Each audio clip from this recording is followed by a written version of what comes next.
Is this thing on? It is go time. It is 3:30 p.m. Mountain Time. That means it's time for Orange and Blue today. Andrew Mason is on assignment, so I am Cecil Lammey, your host of Orange and Blue today, and it's time to talk about the Denver Broncos. And even though it's a slower time of year, we do have plenty to talk about when it comes to this Broncos team, including the mystery mockster from 9 News, hashtag 9 Sports. I always feel like I have to say that with my buddy Mike Kliss. I've had people reach out to me for years about Mike's mystery mockster, who every year mocks for the Denver Broncos and seems to be fairly accurate, at least in what he's doing for Mike and kind of determining or trying to determine which direction the Broncos will go in. But I always find it fascinating and interesting. To me, it's April. Okay, so right now it's mock draft season, full effect, mock draft 8.0, whatever the case may be. Like, yeah. All right. Just cover a few mocks, look at a few things. Of course, the Broncos with the 3rd round picks, not like everyone's mocking for them. There are a few out there, though. I regularly recommend my buddy Chad Ryder from NFL Network. Shout out, look out, Chad Ryder. He does a 7-round mock draft. And, is very accurate with what he does for NFL.com and NFL Network.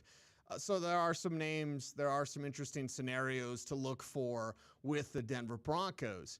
When I look at the mystery mockster for 9 News, I'm always fascinated by the picks because even though the players may not be correct in the mock draft, what are people thinking the Broncos will do? And this year it makes it even more exciting because the Broncos are in that 3rd round. I think this is George Payton's most critical draft. One, if he doesn't draft well, he's gone. Maybe as soon as after the draft. The chances of that are very small, in my opinion. They seem to be larger before free agency. I think with his free agency haul, it is smaller for George Payton, the opportunity or the chances that he will get fired after the draft. So go out and get some players for the Broncos. You don't have many picks. The Broncos have never had many picks, or at least Sean Payton hasn't. So, that's something he's comfortable with. We'll talk about part of the problem coming up a little bit later in the show, somewhere not here or here so much, but right here.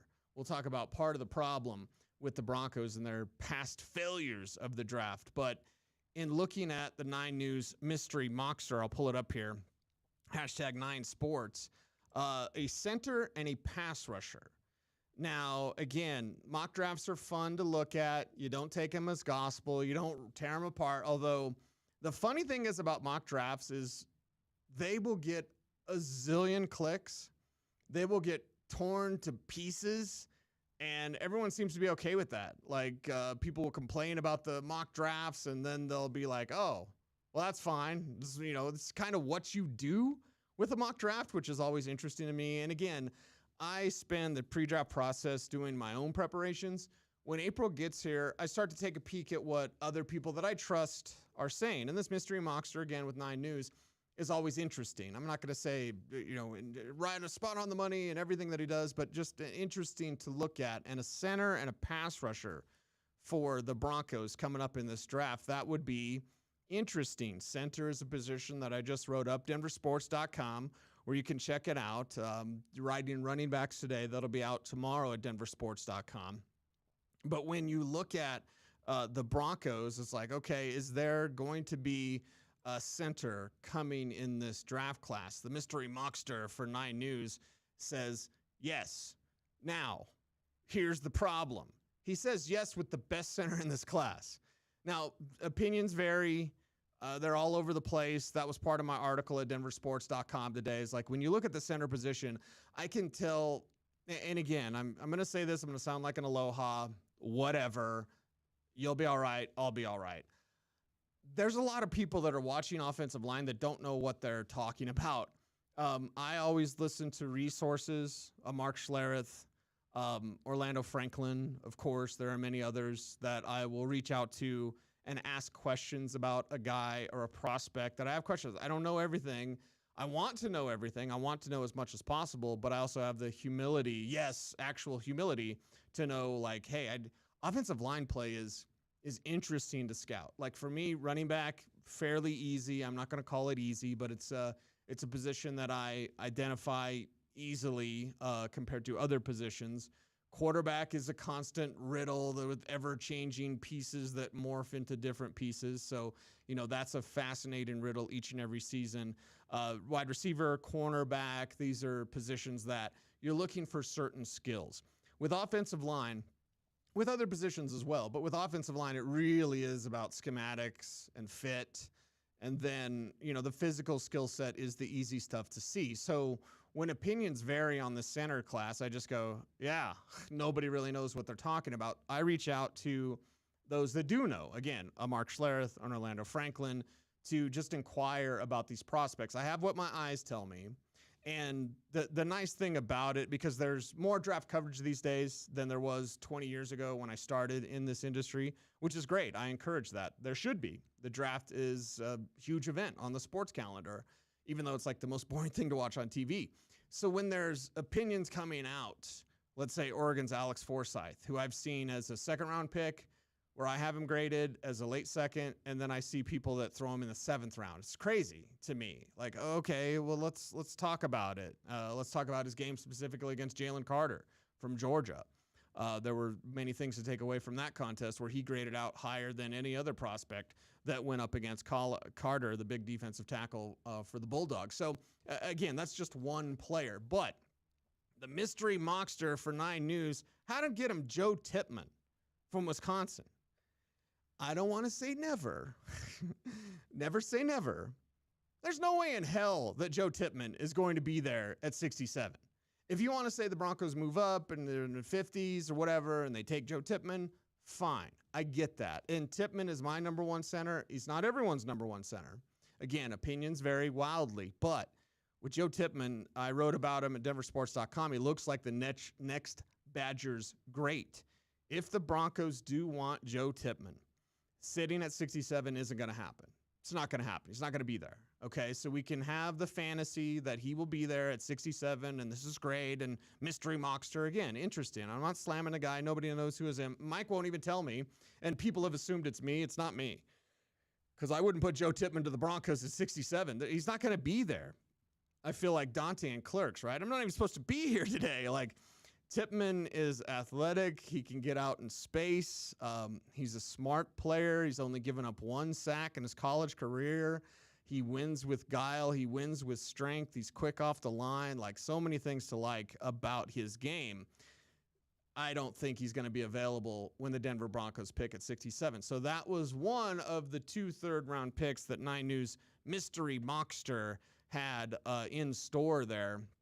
And when you go over this and you look at everything with this draft class, the center position is one that you could say, okay, there's going to be something there. There's enough smoke for there to be a fire. There's enough buzz for it to be, something the team is looking at. It doesn't mean center is their pick at 67 exactly, precisely. That's totally what they're going to do. That doesn't mean that whatsoever. But it means there's enough buzz about them getting a center that if you're Lloyd Cushenberry, you should not feel comfortable whatsoever at all in your role with this team, because your role could easily be changing. You could easily be perhaps even cut. If we talk about surprise cuts, Lloyd Cushenberry in the final year of his rookie contract, yeah, that's not necessarily going to be the way it is for this season. If they can find an upgrade via the draft, they will do that. Sean Payton covets interior offensive line play. And I would say it's as simple as this. And, well, how can I say this? Forget Kansas City. There's another F word I'd like to use. But forget Kansas City and forget Philadelphia for that matter. But look at the Super Bowl. Look at the center play that we had. Look at the interior offensive line play. There wasn't a single player. I wrote about this in Denver Sports, and I think it was a Mile High Monday after the Super Bowl. There wasn't a single player on the offensive line for the Eagles that rated as average, let alone below average.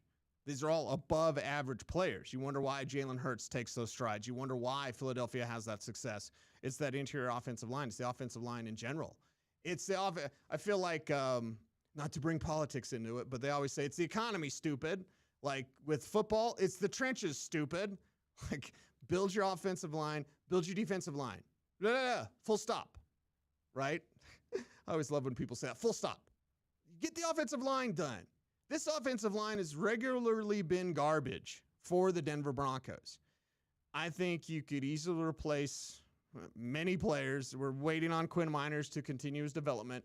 Thank God Butch Berry isn't there to yell at him some more and not coach him. Listen, I'm all for football players getting yelled at because that's just part of the game, right? And I understand with today's players, you got to be a little bit different. Not everyone responds to the old school mentality, but this is Sean Payton team, man.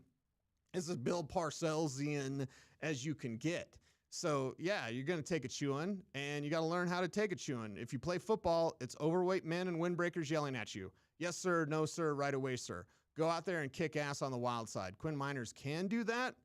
Now that he'll have better coaching, I anticipate that's what he will do there as well. So, if you look at this Broncos offensive line, look at the Ben Powers move, that's great. Center still a question mark. We don't know if Lloyd Cushenberry is going to be the starter at the beginning of the season or not. Perhaps a rookie. I just don't think it's Joe Tippmann, right? Like, I get it. I get the mindset of the mystery mockster. I get the intent of why you would look at and you would go for it in terms of the center position. But Joe Tippmann at 67 just seems outlandish to me. Honestly, just being honest. Again, not taking any shots, whatever. They're mock drafts, right? They're mock drafts. That's what you do with mock drafts. So when you look at this situation with the Broncos, center, question mark, right tackle, hopefully not. Oh, wait, what's that? We have some breaking news.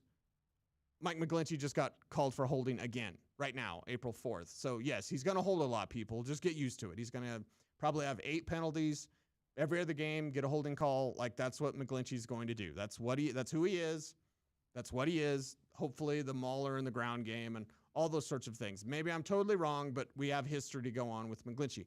Garrett Bowles, older player. I don't want to make his masseuse mad, but like, he's an older player who the COVID year was the COVID year. No fans in the stands, didn't call holding as much. Garrett Bowles played really well, and I appreciate that Bowles did that. Bowles is a very good man. Bowles is a good man, and he is a hard worker. There's no doubt about that. But you can be a nice guy and a hard worker and still not really be exactly what you need this team to be. So looking for a left tackle of the future is something they will do likely next year. Garrett Bowles coming back healthy this season, hopefully stays healthy, hopefully does play up to that potential that he does have. But outside of the COVID year of 2020, we saw him take a step back in 2021. We saw him get hurt in 2022. Again, football's not about hurt feelings. If your feelings are hurt over the correct opinion on Garrett Bowles, you have a problem. That's the bottom line. Like, they will be looking for a new left tackle probably next year, not this year. So it's the trenches, stupid. That's what you need to focus on, and that's where the mystery mockster for #9sports goes with there, as Mike Kliss has written about every single year with the mystery mockster. Now, center and pass rushers. I haven't written up pass rushers yet. I have my scouting reports done. I share some of my notes on denversports.com. And I've had people before ask me, like, you should do a draft guide. Well, there are plenty of great draft guides out there. I do mine for my own personal benefit. And then, like I say, when April hits, then I'll check in. Obviously going to read the rookie scouting portfolio from Matt Waldman. That is fantastic. Waiting for The Beast to be released from Dane Brugler from The Athletic. So there are multiple draft guides and lots of great information out there when it comes to the NFL draft and just, where teams will be going, what teams will be looking at, all those sorts of things. So again, the mystery mockster with 9 News, it's interesting. Doesn't necessarily mean that's the way they're going to go. And my God, 9 News website, like, God bless you, Mike Kliss, and God bless you, 9 News. Clean up your damn website. It is awful. Like, it's freezing my machine just to even look up what they're writing about. So please, it's like the newspaper websites. You go there and you're just like, my eyes hurt. I'm leaving now. So, round 3, number 68, Felix Andudike Uzoma, who King Felix is what they will call him, is what I call him. Outside linebacker, Kansas State, and not necessarily a sleeper. I think sleeper is a term that's often overused. It's not a sleeper in the scouting community. I think if you're talking about King Felix right now from Kansas State as a great pass rusher, upside, 3rd-round pick. One, it's only 3rd-round pick because of some health concerns, like you're wondering, is King Felix going to be able to stay healthy? He's very explosive. You always worry about hamstring injuries with a player like that is so explosive that it's almost too much for your body to take. Mystery Mockster also says Jack Campbell, inside linebacker from Iowa. Even Kliss highlights it here. It's wishful thinking that Campbell will be available. Again, I honestly wish, and players fall and things happen, all that sort of. Jack Campbell's not going to be there at 67 or 68. King Felix will barely be there. That'll be close. And Joe Tippmann, he's not going to be there at 67. So rather than talk about, hey, in a fantasy land, the Broncos will get the best center in this class in the third round, I think that's fantasy talk. And as Nick Saban said years ago when he was coach for the Dolphins for like half a minute, this ain't fantasy football. So again, Mystery Mockster, it's fun, it's interesting, doesn't mean it has to be accurate. And again, it's a mock draft, and I take 0 shots at whoever the Mystery Mockster is, because 1, I don't know, 2, I don't care, and 3, it's just kind of what you do. What you also do here, Orange and Blue Today, presented by Champ Honda. I am your host, Cecil Lammey, and Jedi Technique says, I choose you. There you go. Well, I choose you as well. Thank you for that. Detroit Mission Control, he's on it, because my next topic does have to do with the Elway years. Part of the problem were the past failures of the Denver Broncos in the draft. People will say I'm biased. Fine. I'm biased. But you know what the draft is not? The draft is not a crapshoot. If you are saying the draft is a crapshoot, you are falling for dumb hot takes. Memo to everyone. Don't fall for dumb hot takes. The draft is not a crapshoot. Now, it's not an exact science, okay? And because it's not an exact science doesn't mean automatically it's a complete gamble with whatever odds, right? Like anything can happen. And I always say this, if you think the draft is a crapshoot, then take every, undrafted graded player, take them number 1 overall. Because anything can happen, right? The draft's a total crapshoot. It doesn't matter. It doesn't matter what they did in college. It doesn't matter what they put on film. It doesn't matter what they did at the Combine, at the Senior Bowl, the Shrine Bowl. It doesn't matter because it's a total crapshoot. Hell, draft someone from your office that doesn't even play football because the draft is a crapshoot, right? Anything can happen, right? It's dumb. Don't fall for dumb hot takes. Instead, look at how you can build and best build your team through the draft. That's what is the entire secret of the NFL. It's a quarterback desperate league, to be sure. And if you can find the Joe Burrow, the Pat Mahomes, etc., obviously you're over the moon. You lock him down. Like, that's just what you do. But you have to have a great team around him. Josh Allen is an incredible quarterback. He's arguably the most physically gifted quarterback in the entire National Football League. He has exactly 0 Super Bowl rings.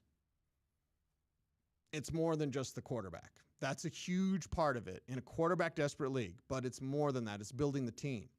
Now, Andrew Mason wrote about this at denversports.com. Again, Mace is on assignment. I am Cecil Lammey. This is Orange Blue Today. It's brought to you by Champ Honda. And he looked at there isn't much left from the 2016 to 2018 Broncos drafts, and that's been part of the problem. This is Andrew Mason's latest, denversports.com. And as Mace highlights, when you make splashes in free agency, it's only because you messed up in the draft. I wish I could cuss. I really do. I'm from the country, so I work in profanity like an artist works in oils and clays. Yes, I wish I could cuss because it's the draft. It's the trenches, stupid, and it's messing up. There's another word. It's messing up in the draft that puts you in this position. Why have the Broncos sucked for 6 years? And I'll maybe even say 7, although 2016, whatever. At least it wasn't a losing season, right? Didn't make the playoffs, but whatever. Why have the Broncos sucked? Because they've drafted poorly. They've done an incredibly poor job in making these picks. Recently, especially last year's draft, I think they messed up. They messed up in last year's draft with multiple picks. I don't want to say all picks because I think that's a little too hot takey. And again, I hate hot takes. But just look at the drafts from 2016 to 2018, where the backbone of your team should be, where the core of your franchise should be, where you should have multiple cornerstone type of players. What do you have? Justin Simmons and littering and, again, don't make me bring up Garrett Bowles again. If there's no fans in the stands and they're not calling holding, Garrett Bowles will be awesome. But if there are fans in the stands and they are calling holding, I have questions. Is that okay? Is everyone fine? No one's going to get mad? Anyway, you look at ProFootballReference.com, and Doug Drennan, who runs PFR, and Chase Stewart, dear friend, both of them are dear friends of mine. One of the best reference sites out there, ProFootballReference.com, pro-football-reference.com. Approximate value metric is what Mace looks at. And the heart of the numbers shows you this. Denver's 2016 to 2018 drafts weren't up to par. They ranked 24th in AV per pick and 20th when adjusted for draft capital using Jimmy Johnson's model of draft pick value. So that makes you go, oh, man, the Broncos have stunk during that time. Yep. Who was the most productive team in those 3 years? Could you take a guess? And we talked about it, I think it was yesterday on the show, in that glorious 2017 draft for Mickey Loomis. The most productive team within that 3-year span was Sean Payton's New Orleans Saints. And they did it with fewer picks. Despite having 19 picks during that time, third fewest in the league from 2016 to 2018, the Saints got 19.2 points of AV per draft choice. No one was better. No one was better in terms of finding the right talent and picking the right talent. Now, here's where it comes in. And a lot of people will lay the problems of the Broncos at the feet of John Elway. And I would say to that, one, good, and two, yeah, I mean, you're supposed to. He's the general manager. He's making the calls. Was John Elway knee-deep in the weeds looking at seventh-rounders and undrafted guys? No, he wasn't. I mean, that's not a slam. It's not a slight. I mean, he knew the top guys, and he was less involved the further you got down in the draft. I think that's a fair assessment. I love John Elway. I still want to go drinking with him at his restaurant sometime, but, like, yeah, that's what happened, is that you got in the weeds in the 7th round and the day 3, and I'm not saying he checked out, but he wasn't as dialed in as, let's say, like a Mickey Loomis was with the New Orleans Saints during that time, as they were the number 1 team in AV per pick, and looking at getting that proper value. But it goes beyond that. It goes to a few things, and the mistakes are so plentiful with this team along the way.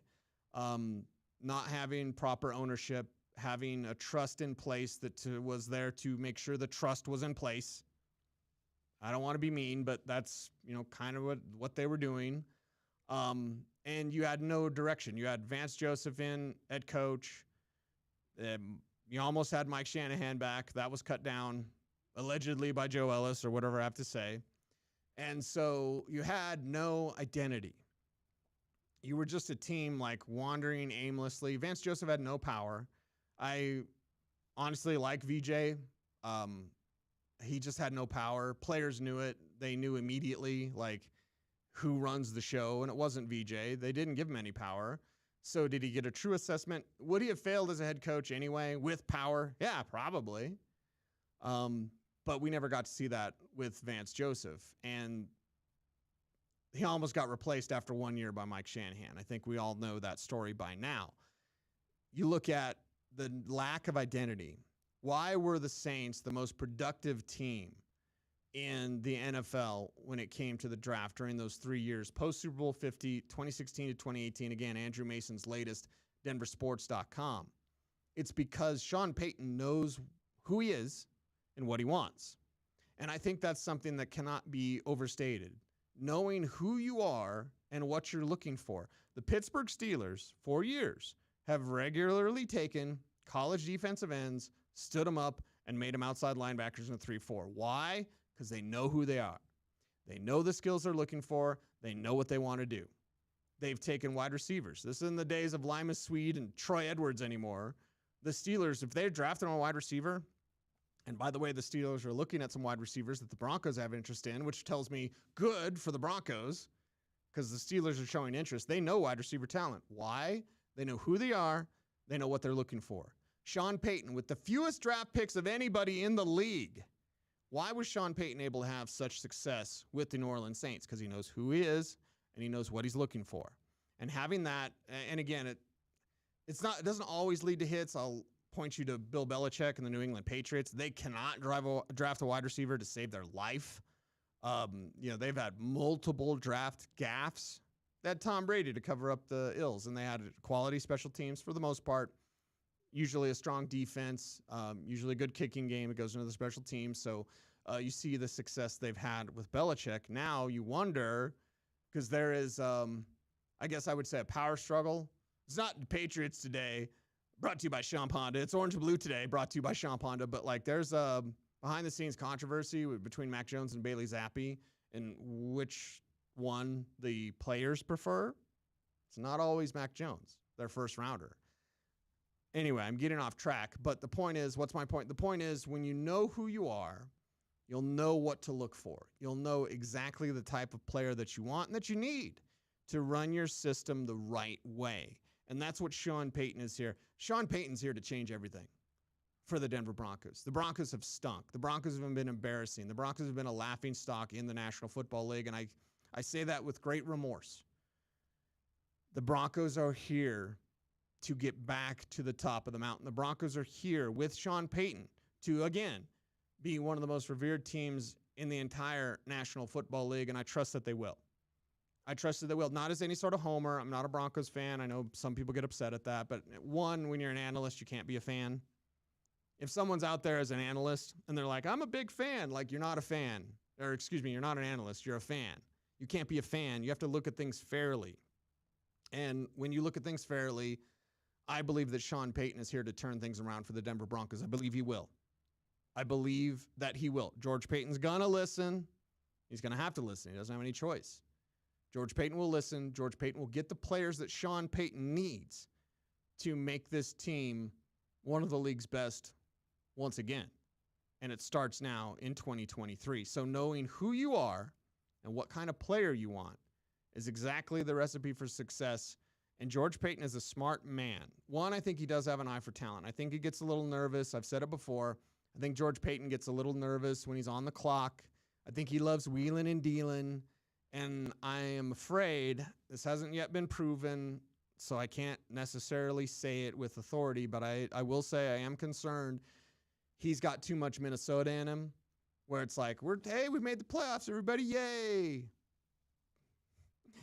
There used to be days where we'd make fun of AFC West championships. I remember those days. I was on the air, and we'd make fun of the AFC. Hey, another AFC West hat, everybody. Whee! This is Broncos country. It's different here. And be damn Minnesota. And, oh, hey, we made the playoffs. We're kind of good. It doesn't matter. You got any rings? Hey, Minnesota, what's your championship history like? Oh, yeah, nothing. Shut up. In Denver, it's different. In Denver, you have championship expectations. I hope that George Payton understands that, and I hope that I'm wrong about any sort of fear that I have of him being too much Minnesota. Too much of the, well, we built a contender. Build a damn champion. Sean Payton knows how to do that. So George Payton, listen up. I sound like the gossip. Anyway, listen up. Hint on helmets really quick before I wrap up today's show. Orange and Blue today, presented by Sean Ponda. Thank you, Sean Ponda, for sponsoring Orange and Blue today. I am Cecil Lammey, talking about the hint on the helmets. The Broncos releasing something on Twitter or some junk where it hints at a white helmet. Okay. Fans get upset. It's like when they announce a new Batman, right? Like, hey, Ben Affleck's going to be Batman, and the internet loses its mind. Or you have whatever, Robert Pattinson, the Twilight guy, like, he's going to be Batman. Everyone loses their mind. Like, let's see it first. I didn't mind Ben Affleck as Batman. I didn't even mind the Twilight kid as Batman. So let's see it first. Like, okay, are the Broncos going to have an alternate white helmet with a mountain on it or snow or whatever? Yeah, fine, whatever. You know, I prefer the 80s and the lighter blue and the D on the side. Like, yeah, I prefer that helmet. The new helmet, their new logo, and I guess it's not even new. It's been around since 97. That is somewhat iconic, in my opinion, and a top 10 logo in the NFL, at least, my opinion. So will they have a white helmet and a different logo? Yeah, okay, fine. Fine. Do we have to have faux outrage about everything? Do you have to wake up every morning and be like, hey, that thing that I totally didn't even know about yesterday, I'm totally upset about it today? Let's be smart, everybody, okay? The Broncos might have white helmets. Yeah, okay. Does it look good? If it doesn't, we'll make fun of it, right? Yeah, okay, whatever, baby. Like, I don't have enough energy to burn calories on stupid stuff. Like, oh my God, white helmets, all the humanity. Like, nah, no. Let's just see what they look like. Let's clown them if they look bad. Let's go buy it up, buy all the merchandise if it looks good, right? And with new jerseys on the way pretty soon, and new stadium eventually, downtown or the airport or whatever, like, let's save our energy for when we actually see what's going to happen. So the Broncos hinted at a white helmet, and the internet lost its mind. In other news, what's that? Oh yeah, water is wet. Anyway. I'm Cecil Lammey. I'm a smartass, but it's better than being a dumbass. This is Orange and Blue Today. It's brought to you by Champ Honda. Andrew Mason will be joining me again tomorrow. Again, he's on assignment. And we just appreciate you for watching Orange and Blue Today. Before you're out of here, do all the YouTube things like, comment, share, subscribe, hit the notification bell so that you never miss a vid right here at denversports.com. Sign up for that Denver Sports Daily every single morning, hot and fresh to your inbox. The top stories from around Denver sports right to your inbox every day. Top sports opinions, top sports news for Denver Sports, denversports.com. Sign up for that Denver Sports Daily. I'm Cecil Lammey saying, well, thank you all so very much as I producing this myself. Thank you all so very much. As always, be safe, be kind, know that you are appreciated. Stay tuned, and please stay frosty.